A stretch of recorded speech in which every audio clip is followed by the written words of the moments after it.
Mario Rivadulla presenta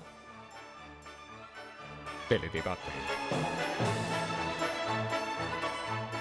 con Ramón Reyes, Alex Jiménez y Dilenia Cruz. Teledebate, objetivo y veraz, siempre fiel a la verdad. Bienvenidos amigas, amigos televidentes, a una nueva entrega de Teledebate. Hoy viernes, finalizando la semana laboral. Como siempre, Ramón Reyes y quien les habla, vamos a estar con ustedes por la próxima hora, compartiendo temas de interés general y una muy importante entrevista que vamos a presentar un poquito más adelante en el próximo segmento. La reflexión de hoy, Ramón, dice así: el infierno se resume en apenas dos palabras: la soledad. Y los pasos de la historia nos recuerdan que en el año 1494 comenzó a funcionar la recién fundada Villa de la Isabela, el primer ayuntamiento instalado por los colonizadores españoles en el Nuevo Mundo. En 1731 murió en Londres Daniel Defoe, periodista y escritor. Legó a la posteridad una famosa obra clásica que nunca pierde actualidad: la vida y extraordinarias y portentosas aventuras de Robinson Crusoe. En 1965 estalló en Santo Domingo la Revolución de Abril, donde entraron en confrontación los integrantes del movimiento constitucionalista que promueve el retorno del depuesto profesor Juan Bosch al poder y los defensores del triunvirato. En 1980 falleció el notable escritor y musicólogo cubano Alejo Carpentier. En 1984, en la parte norte del Distrito Nacional, dio inicio una poblada en protesta por los aumentos dispuestos en los artículos de primera necesidad. La misma fue reprimida violentamente, dejando un elevado saldo de víctimas, así como cuantiosos daños materiales. Y en el año 2005, el cardenal alemán Joseph Ratzinger fue elegido papa, adoptando el nombre de Benedicto XVI, cercano colaborador del popular Juan Pablo II. Pocos años después se convirtió en apenas el segundo ocupante de la silla de San Pedro, que renunció a seguir dirigiendo los destinos de la Iglesia, abriendo el camino para la reelección del actual controversial y popular Francisco I, quien ha mostrado disposición a discutir de manera abierta temas sobre los que hasta ahora el Vaticano se había mantenido al margen o contemplado con un criterio dogmático. Y bien, como siempre, pues tenemos ahí algunos temas de actualidad. Ahora que el país ha sido declarado libre de la gripe aviar, se podrá restablecer la tradicional exportación de pollos al mercado haitiano, cuyas autoridades sanitarias habían prohibido su entrada por ese motivo. De paso, ¿cuándo podremos decir lo mismo con respecto a la mosquita del Mediterráneo, de cuya prevención y erradicación Hipólito Mejía ha acusado al Ministerio de Agricultura de negligencia? Y los diferentes rostros de la actualidad: tenemos que la Feria del Libro quedó formalmente inaugurada, la Feria Internacional del Libro de Santo Domingo 2015, con la presencia de Danilo Medina, la primera dama licenciada Cándida Maldonado de Medina y el ministro de Cultura José Antonio Rodríguez. Serán 9 días de intensa actividad cultural y artística. Numerosos expositores nacionales y extranjeros. Sin embargo, en su columna de hoy, en el periódico El Día, su director, Rafael Molina Morillo, resiente la ausencia de una serie de librerías clásicas como Mateca, La Trinitaria, Casa Cuello y otras. La razón presumiblemente sería el elevado costo de los espacios y del montaje. Algunas, como Tesauros, hace tiempo que cerraron sus puertas. Otra nueva víctima de operaciones estéticas, en este caso una jovencita de apenas 22 años, Charileni Cedeño, hija de dominicano residente en Nueva York, vino el martes buscando remodelar su cuerpo por vía del bisturí y apenas ayer, 2 días después, ya no pertenece a este mundo, consecuencia de un paro cardíaco postoperatorio. La familia pide se investiga, alegando que el chequeo previo de la joven había arrojado que estaba en buen estado de salud. Mientras tanto, se siguen perdiendo vidas y las cirugías estéticas en el país, incrementando su pésima fama en el exterior. Y eso de queremos hacer turismo de salud. Así es. Y la Asociación Dominicana de la Industria Eléctrica está sugiriéndose con la deuda acumulada con los generadores, que monta unos 800 millones de dólares, la misma operación que hizo el gobierno con la de Petrocaribe. La entidad sostiene que los elevados costos financieros que se han ido acumulando con la banca representan un gravoso sobrecosto para sus operaciones. La propuesta está sobre el tapete, falta ahora conocer la acogida que pueda tener por parte del gobierno, evaluando los posibles beneficios para el país de una operación de esa naturaleza. Y según Blas Peralta, presidente de Fenatrado, los choferes pertenecientes a esa federación ya han podido llevar sus cargas al otro lado de la frontera en forma segura, gracias a la custodia que están recibiendo los guardias haitianos. El sindicalista hace votos a favor de que esa protección se mantenga para que los patanistas no vuelvan a confrontar agresiones en el futuro. Por otra parte, se está evaluando la posibilidad de establecer un almacén fronterizo donde se depositarían las mercancías provenientes de este lado de la frontera y de allí pudieran ser cargadas y transportadas por vehículos conducidos por choferes haitianos. Por otro lado, bueno, los 4 aspirantes que se disputarán este domingo la candidatura presidencial del Partido Revolucionario Moderno, Amable junto a Aristi, Luis Abinader, Yanila Vázquez y Hipólito Mejía, firmaron un pacto donde se comprometen a aceptar los resultados de las 2.500 urnas instaladas en todo el país y apoyar al que resulte ganador. El PRM, que ha recibido un gran apoyo logístico de la Junta Central Electoral, tiene la oportunidad de dar un ejemplo de orden, fortaleza, disciplina y unidad en la masiva convención, donde se espera que voten cientos de miles de sus simpatizantes, que buena falta le hace a la oposición en general al sistema partidario. Si lo logran, ganarán el respeto, simpatía y fortaleza. Por cierto, que el repentismo verbal de Hipólito le ha ganado un nuevo espacio de crítica y rechazo. En esta ocasión, nada menos que con el embajador de los Estados Unidos, Jim Brewster, que en una misiva hecha pública le reprocha sus comentarios homofóbicos en un encuentro celebrado con sus parciales en el exterior, que califica de inaceptables y lesivos a los derechos humanos de las minorías, en este caso que tienen una preferencia sexual distinta. Pero eso fue dilucidado y él pidió excusa. Ese repentismo, como tú acabas de señalar, de Hipólito, siempre le ha costado mucho. Pero él pidió 2 o 3 días después excusa y ellos la aceptaron y se sentaron con él aquí en Santo Domingo. ¿Ven? Ahí está la carta publicada. Hacemos la pausa y cuando regresemos ya estamos conversando con nuestro huésped hoy en Teledebate.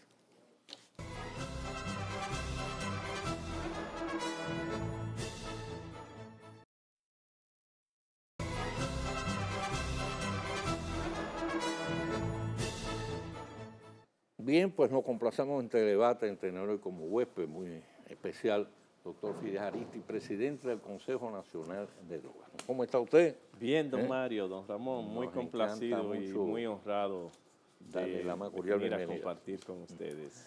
Hacía tiempo que estábamos interesados en conversar con usted. Y yo más, y y le más agradecemos si los veo y los escucho a diario. Gracias. Yo le agradezco que haya usted sacado tiempo de su agenda, que sé que es muy abultada, con mucho gusto. para estar con nosotros. Mire, para ilustración de los amigos televidentes, ¿cuáles son exactamente las funciones del Consejo Nacional de Drogas? El Consejo Nacional de Drogas se crea mediante la Ley 50 del año 1988. En su artículo 19 establece que tiene la atribución de asesorar al presidente de la República en materia de lucha contra el narcotráfico en la problemática de las drogas. Tiene la labor preventiva, tiene la labor de coordinar todas las instituciones públicas y privadas en materia de prevención y trazar la estrategia nacional de lucha contra las drogas. Bien, ahora, ¿cómo coordina el trabajo o cómo se enlaza en ese caso la actividad del Consejo con los demás organismos que tienen relación con la droga? Por ejemplo, la Dirección Nacional de Control de Drogas. Sí, en el caso de la Dirección Nacional de Control de Drogas tenemos la ventaja de que venimos de un mismo vientre legislativo y además mantenemos una relación de estrecha armonía y permanente armonía y de colaboración mutua. Pero no podemos obviar que uno de los déficits institucionales que tenemos nosotros es precisamente lograr una cultura de interconexión de nuestras instituciones, que ha llevado en muchas ocasiones a la creación de entidades que no tienen a veces ni siquiera razón de ser, a veces multiplicadas, etc. Es parte de nuestra cultura política. Estamos, sin embargo, venciendo esto. ¿Por qué? Porque la labor preventiva, la labor de enfrentamiento de la problemática de las drogas no puede estar divorciada, por ejemplo, del ámbito educativo. Claro. Tiene que la expresión martiana de que solo la educación nos libera, nos hace libre, hoy tiene más vigencia que nunca frente a esta problemática de las drogas. Por suerte hemos logrado en los últimos 2 años una alianza con el Ministerio de Educación que nos ha permitido formar hasta la fecha ya más de 2.500 de los 3.600 psicólogos y orientadores del Ministerio de Educación. ¿Por qué? Porque la problemática de las drogas no forma parte del currículo universitario.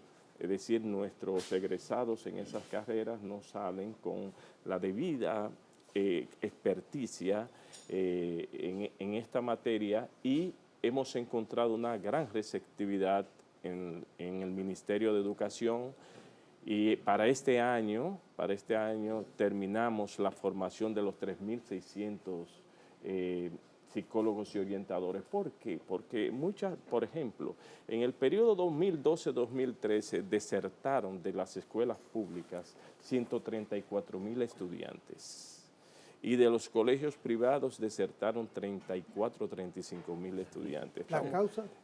Esa es una de las interrogantes difíciles de responder, porque en trabajos de investigación que se ha hecho, en el caso de una investigación que se hizo en Santiago, el 39% arrojó que la causa había sido el ingreso al consumo.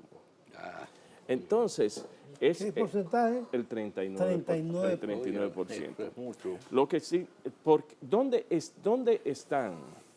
están esos casi 200.000 jóvenes que desertaron de las escuelas? ¿Han vuelto a las escuelas o han ingresado al pandillismo y al consumo, a las adicciones? Esto es lo más probable. Es más probable pensar esto a que hayan regresado. Por eso entendemos que, sin embargo, que la política que ha establecido el actual gobierno de las tandas extendidas constituye un elemento fundamental de prevención. ¿Por qué? Porque precisamente el ocio y el tener que abandonar las escuelas por falta de alimentación, dos cosas que van a ser suplidas mediante la tanda extendida. El ministro de Educación dijo a fines de año pasado, cuando se inauguraba este año escolar, que lo hacía con 2.800.000 estudiantes, de los cuales 800.000 ya iban a tanda extendida. Esta es una labor sin precedente. Es una labor sin precedente y que augura para nuestro país un futuro inmediato muy favorable. Sin embargo, creemos, por ejemplo, en el caso del Ministerio de la Juventud, que debe trabajar en estrecha colaboración con el Consejo Nacional de Drogas. ¿Por qué? Porque por una simple razón. El objetivo fundamental del Ministerio de la Juventud es la orientación a los jóvenes, pero son los jóvenes precisamente el mercado apetecido por el narcotráfico. ¿Por qué?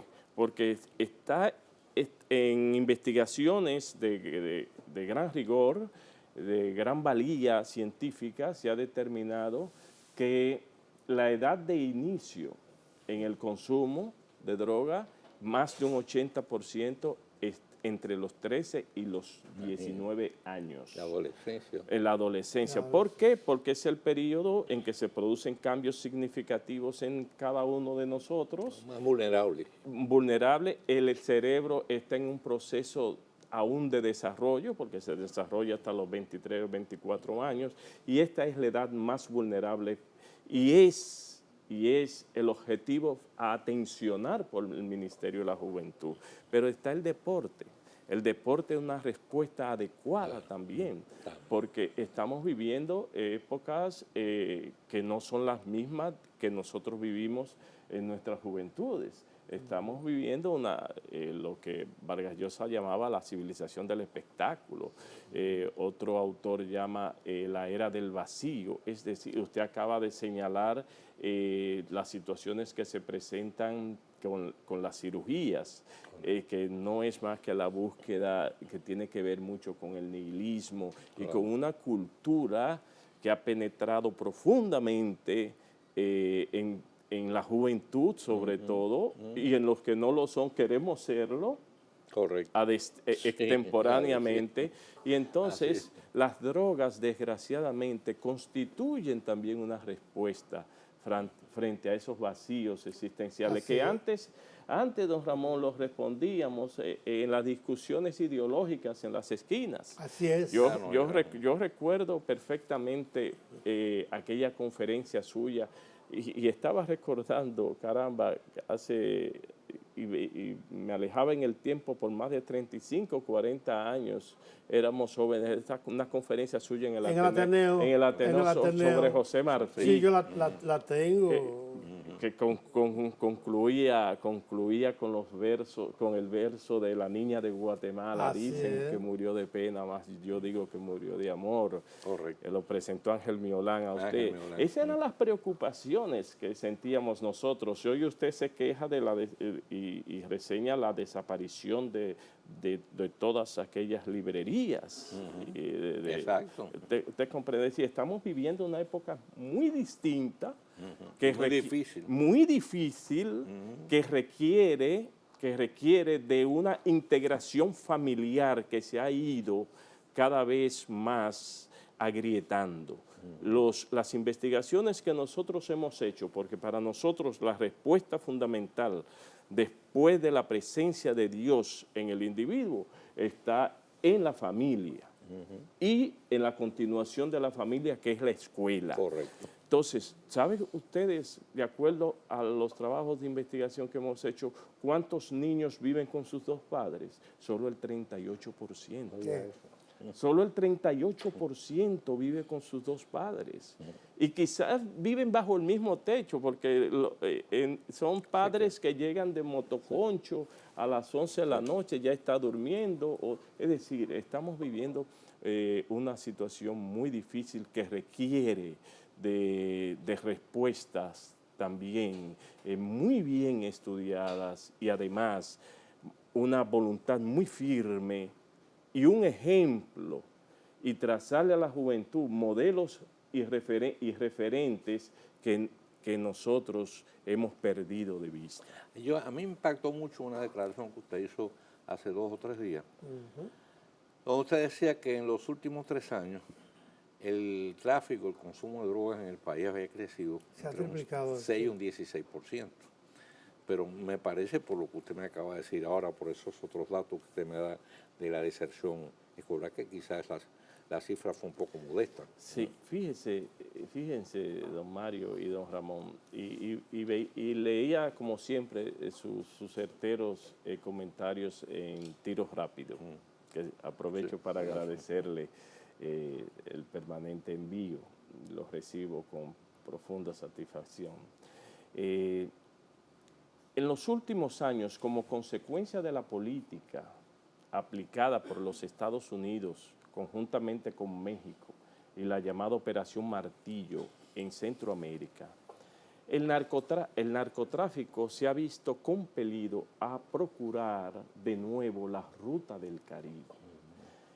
Usted señalaba en un tiro rápido de una semana atrás, cuando comentaba el discurso de nuestro presidente Danilo Medina ante la CELAC, que nosotros habíamos pasado del pago en naturaleza, del pago en efectivo al pago en naturaleza. ¿Qué implica esto? Implica la búsqueda de mercado, porque la droga no tiene valor aquí, escondido en un escritorio. Hay que enfermar gente, hay que dañar juventud para eso, porque es para enriquecerse. Ese pago de peaje necesariamente tiene que procurar consumidores. Además, si me pagan en naturaleza, yo no la voy a guardar en mi casa. No vale. Ni en el banco. Tengo que salir a buscar a quién vendérsela para yo recuperar mi dinero. No tiene valor. Usted tiene que salir a enfermar, a desgraciar familias, a llevar a la deserción escolar, a enfermar. Ahora bien, ¿qué ha ocurrido? Que a partir de esas acciones de los Estados Unidos, que se justifican plenamente desde el ámbito de sus intereses, a partir de esas acciones de Estados Unidos, conjuntamente con México y con las autoridades de Centroamérica, el Caribe ha vuelto a ser una ruta de orden muy importante. Hemos pasado, conforme a lo que declaró al periódico El País, en fecha 14 de septiembre del año 2014, el encargado de la DEA en Puerto Rico, el señor Salvatore, y lo declaró también el subsecretario Brownfield. Hemos pasado, nosotros por el Caribe, por nuestras aguas pasaba un 4% de las drogas que ingresaba a Estados Unidos. Hemos pasado en los últimos 2 años a un 16 o un 17%. 4 veces más. A un 16 o un 17%. ¿Qué implica esto? Un mayor riesgo para nuestras instituciones, además, porque eso implica que tratarán de penetrar más nuestras instituciones. En la sociedad. Y además, la procura de un mercado por el pago en naturaleza. Doctor, con su permiso, tenemos que hacer una pausa y regresamos.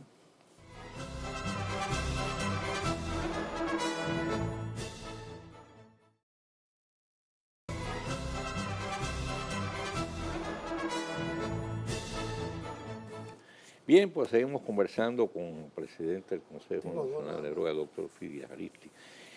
Doctor, ha cobrado, a su juicio, ha cobrado conciencia cabal el pueblo dominicano del peligro que representa la droga, desde el punto de vista, no solo desde el punto de vista de la adicción en sí, del daño que puede ocasionar en este caso al que la consume, sino del valor de multiplicación negativo que tiene en sentido general para la sociedad, para las instituciones democráticas, para la estabilidad del país. No, ese sigue siendo el principal desafío, porque la Dirección Nacional de Control de Drogas ha hecho una labor excepcionalmente efectiva en el combate, en la profilaxis inclusive de su membresía, ha hecho una gran labor. Ahora bien, la percepción que tiene la mayor parte de la población acerca de los daños que produce las drogas es insuficiente, muy insuficiente. No nos hemos empoderado. No nos hemos suficientemente empoderado. Por eso necesitamos que la familia no vea esto como un tabú, que es un deber conocer cuáles son los daños que produce. Las encuestas que nosotros hemos realizado precisamente arrojan un déficit en este aspecto que es altamente significativo. Pero además, esas tendencias que propugnan por la legalización de las drogas, en el fondo indican que las drogas no son malas. Y las drogas son terriblemente dañinas. Claro. Lo que está científicamente comprobado es que todas afectan el órgano principal que tiene el ser humano, de que nos ha dotado Dios, que es el cerebro, que lo trastorna, que nos enferma. Es más, la Organización Mundial de la Salud declaró desde el 97, 98, que es una enfermedad crónica, es decir, de largo y difícil tratamiento. Pero ¿qué pasa? Y sin cura. El consumidor, el adicto, no solo se afecta in tu persona, no solo se afecta a él, es que hace prisionero a su familia. Sí.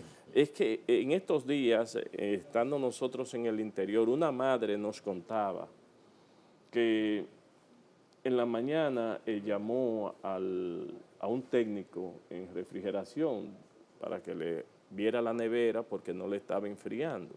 Y llegó el técnico y vio la nevera, la volteó y le dijo, no, pero es que no puede funcionar. Puede brillar, sí. Pero ¿y por qué? Si ella estaba trabajando bien ayer. No tiene motor. Es que le llevó el motor. El hijo le llevó Porque el motor. el muchacho empieza a llevarle los tenis del hermanito, las prendas de la madre. Así es. Y existe, claro, una vinculación estrechísima entre droga y delito también. Es decir, las consecuencias son terriblemente funestas. Claro. Yo tengo una pregunta y se puede derivar una propuesta suya de esa pregunta. Al principio usted hablaba de unos psicólogos, de una graduación de 3.000 y pico de Sí, psicólogos. 3.600.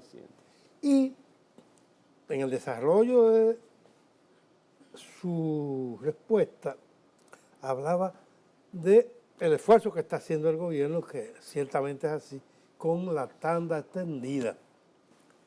Y me surgió a mí esta pregunta y que puede derivarse de ahí una propuesta.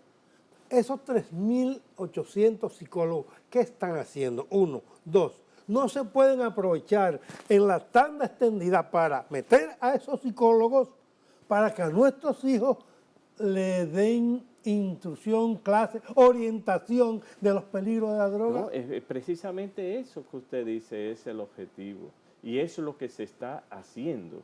Es lo que se está haciendo en todo el país, en todo el territorio nacional. En este año ya completamos los 3.600 psicólogos y orientadores. ¿Por qué?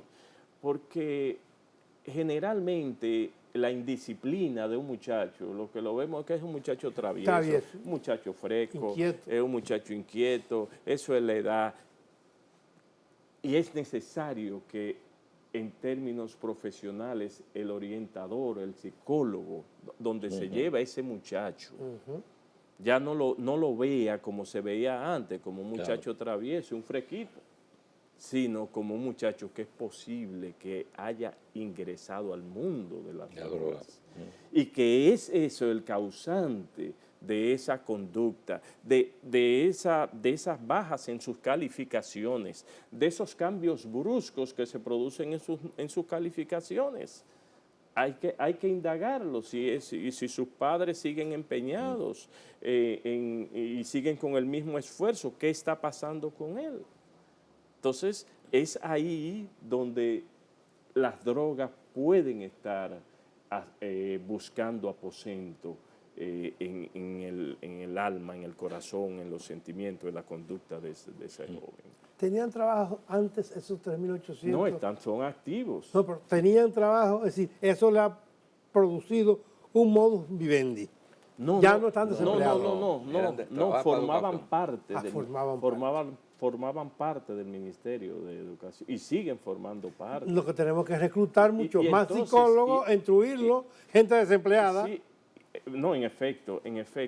Y además, cada uno de ellos hace un proyecto, una especie de tesina para ejecutar en el ámbito en que ejerce sus funciones, en su escuela y en su recinto escolar. Doctor, en algún momento leí la información, digo ya comprobada, es decir, no fue una especulación, sino realmente fruto de investigaciones que se habían hecho, que en los países donde hay un alto consumo de drogas y de narcotráfico, las drogas están asociadas a un incremento como de un 75-80% de los delitos en general. Sí, eso está comprobado, don Mario. Fíjese, en Chile específicamente, que es una sociedad en el ámbito latinoamericano de las sociedades más desarrolladas, en todos los sentidos, ¿verdad? De un promedio per cápita más alto, un nivel cultural excepcional en relación a los demás países. Fíjese, se hizo un estudio interesantísimo con 633 muestras, no preguntándole a la persona, que luego de haber sido apresado tras la comisión del delito, en cuestión de horas, minutos, horas, el mismo día, no era preguntarle, ¿tú consumiste? Porque eso es como preguntarle a los políticos si es corrupto, no, entonces no vamos a tener, el resultado es cero, ¿verdad? Entonces, la respuesta es obvia, que diga, no, yo ni conozco lo que es eso. No, pero ¿qué se hizo en Chile? En Chile se le puso una muestra de orina, el llamado screen, que detecta la cocaína, detecta la marihuana y detecta la pasta base. y arrojó un 79% de vinculación de las drogas con el delito. Ahora bien, se está hablando de que se está hablando, y yo le voy a enviar ese estudio porque es interesantísimo. Claro. Le voy a enviar ese estudio, incluso bifurcado en relación al hurto, a delitos violentos, pero el promedio un 79%. Es lo que ellos llaman delito de máxima connotación social o delitos relacionados con drogas. Eso está en el caso de Giuliani, del alcalde Giuliani, que convirtió a New York en una sociedad de las más inseguras del mundo, quizá en la más segura de Occidente, por lo menos. Fue asistido del doctor Goldstein, quien trazó una tesis brillantísima sobre la vinculación droga-delito. Doctor, si le parece, vamos a completar esa información que es muy interesante, pero en el próximo segmento tenemos que hacer una pausa. Mucho gusto.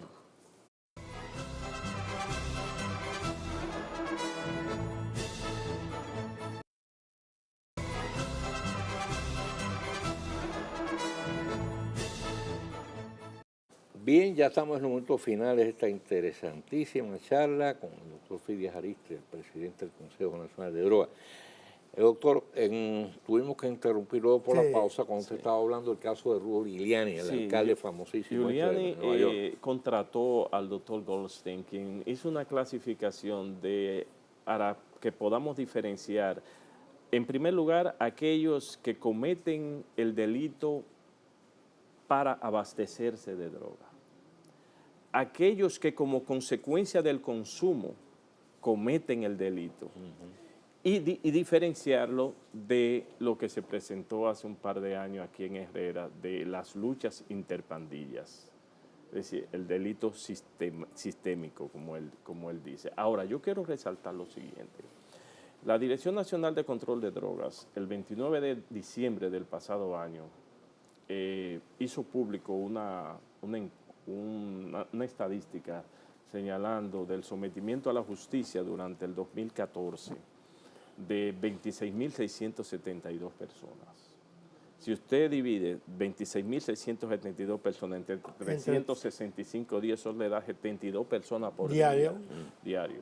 Nosotros, de 1988 al 2006, teníamos un promedio diario de 9 personas. Hoy estamos, sin los del DICAN, en 70 y pico, es decir, estamos rondando los 80 personas. Lo cual es una estadística, lo cual es un dato, lo cual es una evidencia que habla por sí misma y que implica un desafío cada vez mayor para cada uno de nosotros, y digo cada uno de nosotros como padre, como abuelo, como tío, como dominicano que somos. Sí queremos reafirmar el compromiso y la voluntad firme que tienen las instituciones del gobierno, el gobierno mismo, tal y como usted lo señalaba, resaltando el discurso en la CELAC del presidente Danilo Medina, de combatir este mal, pero tal y como también usted lo reseñaba, enfatizando en el compromiso que tienen esos grandes mercados consumidores con estos pueblos empobrecidos, porque estamos hablando de la República Dominicana, donde UNICEF dice que los jóvenes de 18 años hay un 47% en la pobreza. En Honduras es un 60%. Sí. Es decir, en América Latina en sentido general ronda los 35 a un 40%. La pobreza hace vulnerable. Nos preocupa profundamente que en los trabajos de investigación que hemos hecho, el consumo de marihuana en más de un 54% se inicia antes o a los 13 años. Esto es terrible. Hay un niño de 8 años. Esto es terrible. La cocaína es una sustancia que ya se consume en mayor proporción a partir de los 20 años. A partir de los 20 años, hacemos por este medio, en consecuencia, un ferviente llamado a la familia dominicana a que se interese por esta problemática y que lo entienda como una problemática no solo del Estado, es una problemática de ella como familia. Correcto, correcto. Doctor, muchísimas gracias por haber estado con nosotros. Un honor para mí. No tengo que decirle que este programa es suyo. Gracias. Pensaba molestar muy pronto. Porque mire, el tema, yo creo que el tema no le estamos dando la suficiente importancia, ¿no? Sí. Es más, me preocupa el hecho que inclusive en las agendas de prioridad de los partidos políticos no aparece el problema de la droga. No hablan de eso. No hay en el programa de gobierno. Si no ¿Qué van a hacer? Como si no de llegar al poder para combatir. Como si no existiera. Y el narcotráfico no puede tener éxito si no es con complicidades de poder y sin impunidad. Y más si a esto se agrega una percepción de que es inocua. La indiferencia de la sociedad. El indiferentismo de la época. Correcto. Doctor, muchísimas gracias, así que estése pegado al teléfono que pronto le llamamos. Gracias, es un honor, los espero, don Ramón y don Mario. Volvemos en breve con el tiro rápido. Doctor, gracias por todo.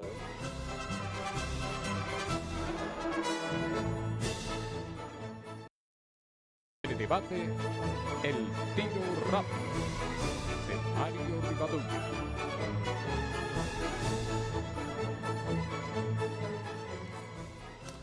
Hoy se cumplen 50 años de una fecha que cobró categoría de gesta patriótica. Como bien señala el Diario Libre, su director y excusoso historiador Adriano Miguel Tejada, citamos, lo que comenzó siendo una lucha generacional en las Fuerzas Armadas, terminó siendo una guerra patria contra las fuerzas interventoras. De conflicto interno pasó a ser parte de la Guerra Fría entre los dos bloques ideológicos que se disputaban el mundo. Y en un país con escaso apego a la ley, encarnó los deseos de un pueblo de tener un gobierno basado en la Constitución.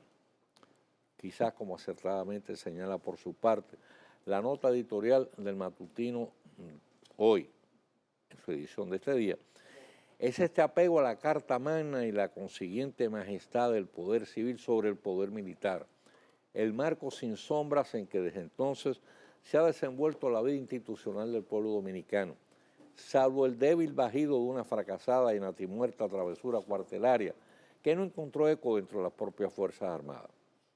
Esa toma de conciencia ciudadana, sellada con la bravura, el sacrificio y la sangre derramada de tantos durante la Revolución de Abril, se ha manifestado desde entonces como la primera y más consistente barricada de protección de nuestro todavía muy imperfecto ejercicio democrático. La mayoría de los dominicanos percibe, quizás más por instinto que por reflexión, que con todos sus defectos, limitaciones y falseamientos, siempre resultará preferible cobijarse bajo el mismo a vivir bajo la asfixia y la humillación de una bota opresora. Imposible mencionar a todos cuantos ofrendaron su vida durante esos tensos y sangrientos días, abrazados al ideal constitucionalista primero y ya de patria soberana posteriormente. Pero bastaría citar 3 figuras estelares del proceso para en ello rendir homenaje a todos. 2 ya idos, aunque en circunstancias y tiempos distintos, como los coroneles Fernández Domínguez y Camaño Beñón, quienes no requieren ser exaltados porque lo son por sí mismos y derecho propio, y el general retirado Héctor Lachapelle Díaz, único sobreviviente, cuya modestia tampoco requiere el halago del reconocimiento público. Y también, ¿por qué no?, descubrirse ante el sacrificio de quienes en la acera de enfrente cayeron en defensa de una causa que, siendo errada, consideraron lo bastante válida como para entregarse a ella.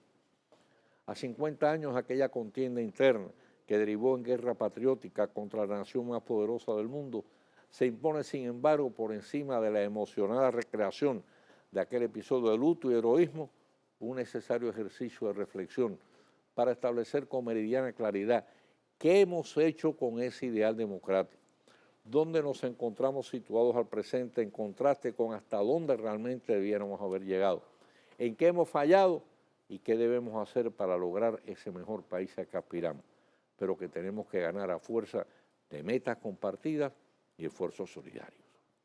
Asumir ese compromiso y llevarlo adelante resulta mucho más válido que la suma de las más emocionadas loas de rebuscados adjetivos para exaltar la memoria de quienes ya no están y el justo reconocimiento a quienes todavía quedan. Esa debe ser nuestra permanente apuesta. A todos los amigos televidentes, nuestro mejor deseo, porque tengan un fin de semana excelente, que Dios los bendiga y que el próximo lunes, si Dios quiere también, pues volveremos a encontrarnos una nueva entrega de Teledebate.